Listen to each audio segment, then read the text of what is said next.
Hi guys, Deanne here from Canada Abroad, and thanks for tuning in. Today we're going to be telling you about the Canadian Experience class. Now, the Canadian Experience class is one way that people who are eligible can apply directly for permanent residency to Canada. This is also one of the immigration programs that goes through the Express Entry system.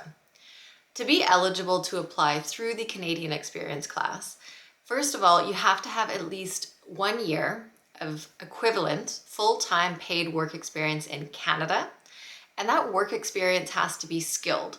So what this means is it has to be in an NOC code that's designated as O, A, or B. So if you do have Canadian work experience and it is full-time and paid, but it falls within the C or D categories, then it won't be eligible for the Canadian Experience class. So that's the first thing that you need to make sure that you have. And what they look at is this 1 year, or the equivalent of 1 year, needs to be within the 3 years preceding the date of your application. So what this means is the day that you submit your application for permanent residence, they're going to look at the last 3 years from that date, and the 1 year of your experience needs to fall within that 3-year period. Now, with the 1 year of full-time paid work experience, you can have gaps between. So you could have 6 months at one job, a month in between, and then another 6 months. That's fine. Unlike the federal skilled worker program where your first year has to be continuous, with the Canadian Experience class, you can have gaps.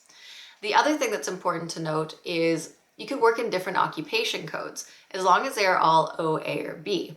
So you don't have to have 1 year of full-time paid work experience all in one occupation code. It can be in different codes with different employers. Now, if you obtained any of this work experience while on a study permit, it cannot be counted towards the year total.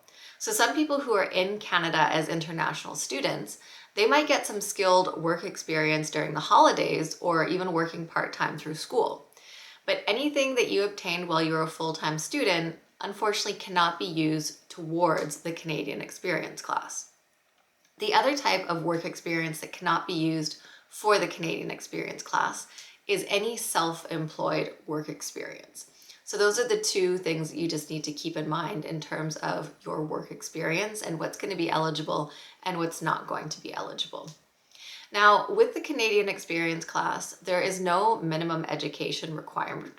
So if you just have high school, you could still be eligible for the Canadian Experience class, but you'll just want to keep in mind that your score, your comprehensive ranking system score, when you go into Express Entry might be too low, but we'll talk about that in a minute.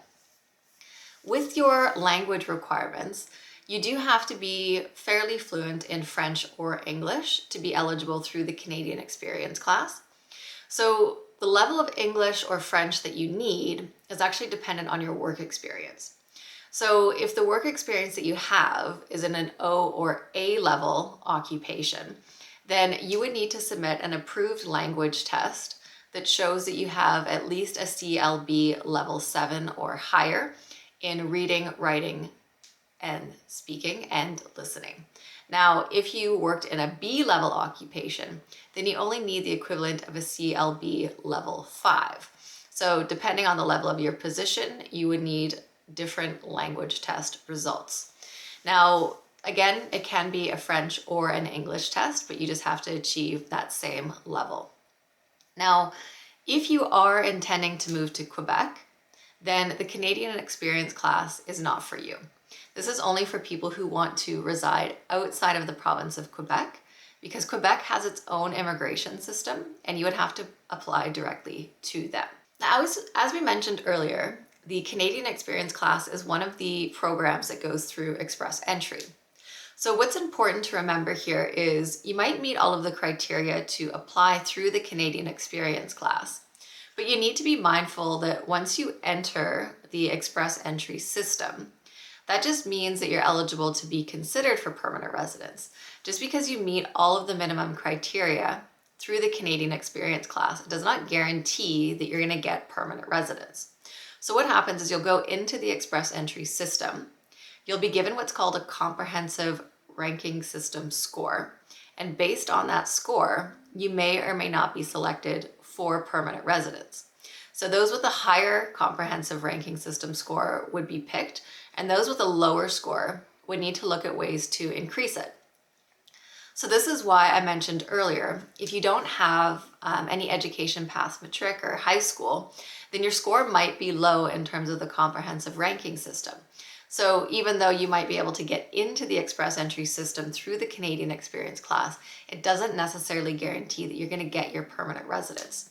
So before going through this process of applying to the Canadian Experience class, you'd want to do a calculation and see what your comprehensive ranking system score would be, and if it's high enough based on recent draws that you would actually be selected or not. Some people, they can increase their score with more Canadian work experience. So if you're maybe on a post-graduation work permit and you're in your first year of working, but you have 2 years left on that permit, each year of additional Canadian experience is going to get you extra points. So there's things like that that you can look at as ways to increase your score. So that is a recap of the Canadian Experience class. So just keep in mind, this is one of the 3 programs that goes through the express entry system. And again, just because you're eligible to apply through this program doesn't necessarily guarantee that you are going to end up getting your permanent residence. So just make sure that you do your due diligence before going ahead with this type of application. So thanks for tuning in, and don't forget to subscribe to our channel to stay up to date with the latest immigration news and updates, and we'll see you soon.